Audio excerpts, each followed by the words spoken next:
Hello everyone. इसके पहले lecture में हमने प्रकाश के बारे में बहुत सारी बातें आपको बता दी है कि प्रकाश का परावर्तन क्या होते हैं, पारदर्शी वस्तुएं क्या होती है, अपारदर्शी वस्तुएं क्या होती है।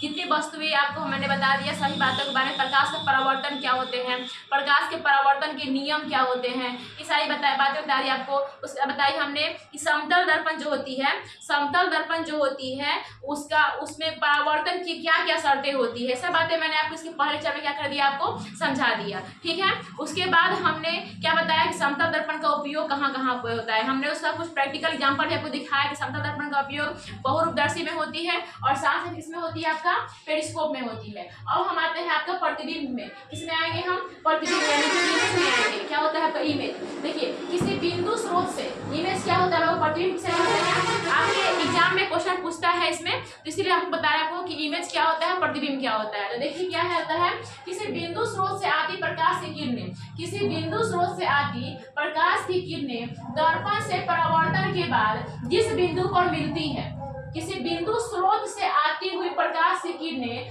दर्पण से परावर्तन के बाद जिस बिंदु पर मिलती है या जिस बिंदु से आती हुई प्रतीत होती है, या तो परावर्तन के बाद जिस बिंदु पर आकर मिलेगी या फिर जिस बिंदु से आती हुई प्रतीत हो, कैसा लगा उस बिंदु से आ रही है, आती नहीं उस बिंदु से, लेकिन प्रतीत क्या होगा कि आपको उस बिंदु से आ रही है, तो आती हुई प्रतीत होती है, उसे उस बिंदु का प्रतिबिंब कहते हैं, यानी कि इमेज कहते हैं। समझ गए। अब देखिए यहाँ पे प्रतिबिंब दो प्रकार के होते हैं। आप एग्जाम में पूछता है, कहीं पूछे कि वास्तविक प्रतिबिंब किसे कहते हैं, कहीं पूछे काल्पनिक प्रतिबिंब किसे कहते हैं, या फिर कहीं पूछ देगा कि वास्तविक प्रतिबिंब और काल्पनिक प्रतिबिंब में अंतर लिखे। ठीक है, तो यहाँ पे हमने सबको क्लियर किया है कि वास्तविक प्रतिबिंब क्या होते हैं, रियल इमेज, और काल्पनिक प्रतिबिंब को आभासी प्रतिबिंब बोलते हैं। इंग्लिश में इसको बोलते हैं वर्चुअल इमेज। क्या बोलते हैं उसको, हम वो वर्चुअल इमेज कहते हैं। ये बात आपको अच्छी तरह से समझ में आनी चाहिए। अब यहाँ पे देखिए हमने क्या लिखा है, प्रतिबिंब दो प्रकार के होते हैं। कौन कौन होते हैं, वास्तविक प्रतिबिंब, इंग्लिश में इसको बोलते हैं रियल इमेज, इसको बोलते हैं आभासी प्रतिबिंब,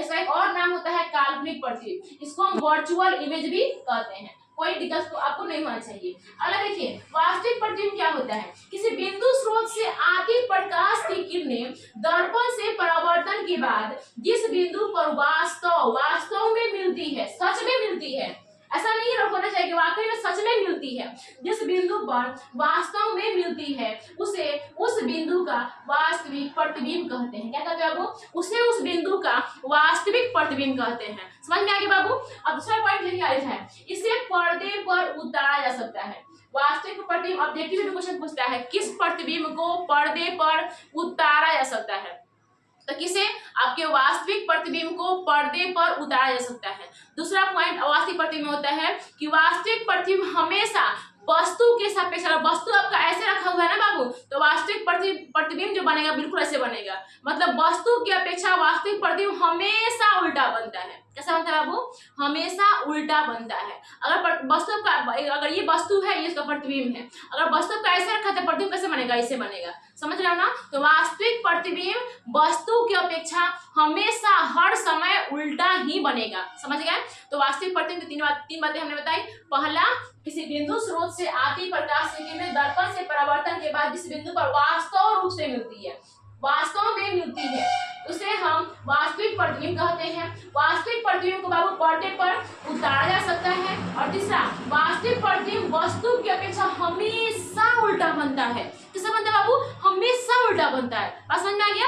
अगला पॉइंट आपको क्या है, आभासी प्रतिबिंब यानी कि काल्पनिक प्रतिबिंब, यानी इंग्लिश में बोलेंगे तब इसको वर्चुअल इमेज बोलेंगे। अब देखिए किसी बिंदु स्रोत से आती प्रकाश की किरणें दर्पण से परावर्तन के बाद जिस बिंदु से आती हुई प्रतीत होती है, देखो बाबू वास्तव में उस बिंदु से आती नहीं है, किसी बिंदु स्रोत से आती प्रकाश की किरण दर्पण से परावर्तन के बाद जिस बिंदु से आती हुई प्रतीत होती है, वास्तव में वहां से आ नहीं रही है, लेकिन प्रतीत क्या हो रहा है कि वहीं से आ रही है।